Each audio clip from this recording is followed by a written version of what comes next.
Ever since the route map of this year's Vuelta was announced, everyone has been looking forward to stage 13. Coming on a Friday, kind of a Friday the 13th, well, a horror show perhaps for some, and a day for those with a chance to enhance their positions overall to go for it. One team standing loud and proud out front were of course Jumbo-Visma, but teams like DSM were hoping to get some glory out of the day. Bardet, perhaps somebody who could steal a stage win off the mighty Wasps. Plenty of mountains points up for grabs with the Aubisque, the Spandell and of course the Tourmalet out there, but all crammed in to a very short distance. 134.7 kilometres doesn't sound too much of a test, but when you factor in over 4,500 metres of climbing, you realise that this day is either up or down. Pivotal then, you might say, and time to get off and racing. We were climbing straight out of the back door, and by the time we'd taken a long sinuous descent, the first real test of the day, the Aubisque and a Special climb. Well, with the hammer hand being used, Jumbo-Visma were setting the pace, and Remco Evenepoel found himself struggling. The word was he was not ill, he just didn't have the legs. They were pushing on. Agostoro was picking up mountains points, igniting his campaign for the polka dots. But Evenepoel, that was a story that unfortunately would be told by the end of the day. The gap was getting bigger and bigger between he and the other favourites. This was supposed to be a battle between Roglic and Evenepoel. It didn't look like that was going to happen. Well, the Australian still kicked on, taking more and more mountains points, and in fact virtually leading that competition. By the time we dealt with the Aubisque and the Spandell, it was now the long descent that would take us ultimately to the Tourmalet. Virtual classification: Kuss, Soler, Roglic, Vingegaard, Ayuso. That surely would change by the end of the day. Such were the numbers of Jumbo-Visma. Could they action a battle plan, and what would it be?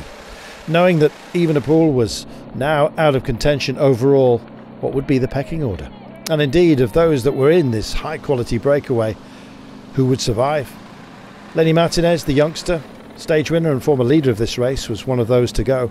And as the lassé began, it felt like lashes, I must say. Jonas Vingegaard decided to take off with 8 kilometres with Ayuso on his wheel. And then a series of attacks were launched. But of course, with Kuss here and Roglic, they were marking them out. It was a question of exhaustion, resources being depleted and spent. Uijtdebrechts, the young Belgian, was also in the mix, and Mikkel Landa was trying to hold on.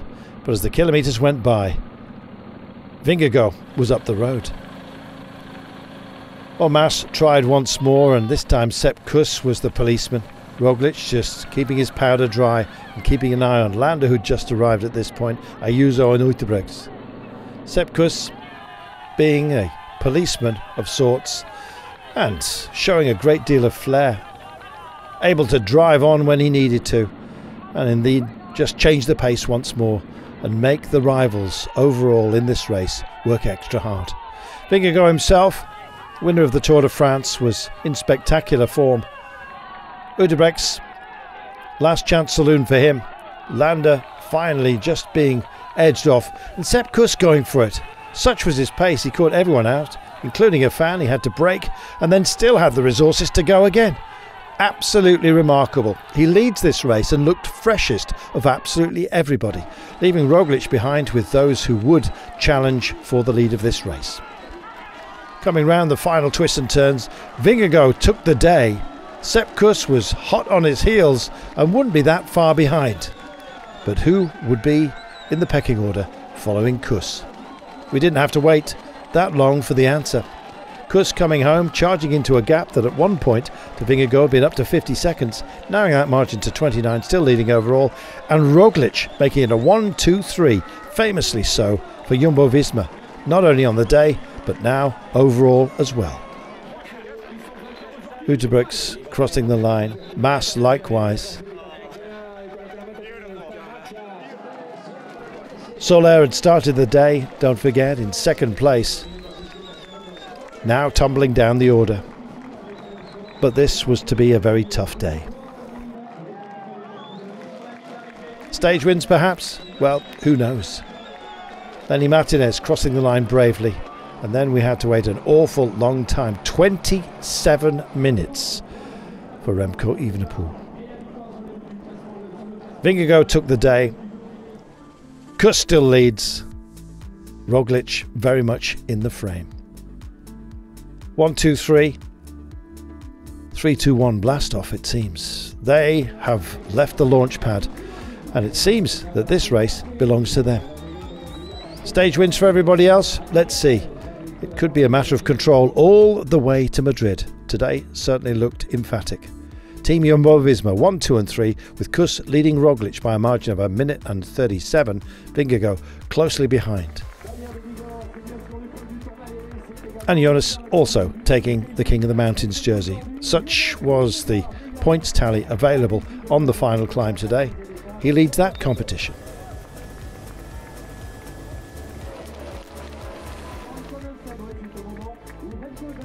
Well, Ayuso is our young riders classification leader. That jersey, of course, had been on the back of Remco Evenepoel, who now tumbles way out of contention for the overall. Utrecht, nearest man to him, with João Almeida, the Portuguese, who had a disappointing day, third in that class. And so, to stage 14, 156.2 kilometres. A day to make amends, or a day to choke out the rest of the field. Let's see what Jumbo-Visma do, and indeed their rivals. Special climbs along the way. Tough it will be. What story will be told? You know, in this race, we just never know.